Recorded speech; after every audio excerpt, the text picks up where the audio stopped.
ভাই ওয়ান পিসে এপিসোড 1136 নম্বর এপিসোডটা দেখার পরে ভাই অনেকদিন পরে আমার নিজের অজান্তে চোখ থেকে পানি পড়ে গেছে ভাই। ওখানে Kumar back story finally end হয়েছে, আর এন্ডটা এমনভাবে করছে ভাই যেটা দেখার পরে আমার মানে শরীরের প্রতি একটা হসম দাঁড়িয়ে গেছে। এমনকি আমি কথা বলতেছি ভাই, আমি যখন সিনটা ভাবতেছি আমার নিজের থেকে অনেক বেশি খারাপ লাগতেছে ভাই। কুমা এমন একটা ক্যারেক্টার যে কিনা তার জন্ম থেকে মৃত্যু পর্যন্ত কোনো এক অজানা গন্তব্যের উদ্দেশ্যে শুধু ভাবতেছিল ভাই। তুমি কি জানো সেই অজানা গন্তব্যটা কি?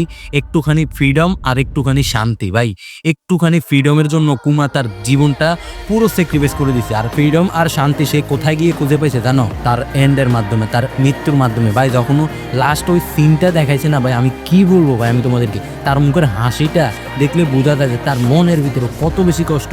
আর ওই সিনটার কথা কি বলবো, যেখানে কুমার জার্নি, কুমার জীবন যুদ্ধ একের পর এক একের পর এক একের পর এক সিন বাই সিন দেখাইতেছিল ভাই। তুমি যদি যত বড় হার্টলেস মানুষ হও না কেন, এই সিনটা দেখার পরে তোমার চোখ থেকে নিজের অজান্তে পানি পড়ে যাবে ভাই। আমি ওয়ান পিস ফ্যান হিসেবে জাস্ট একটাই কথা বলবো, আরিগাতো কুমা।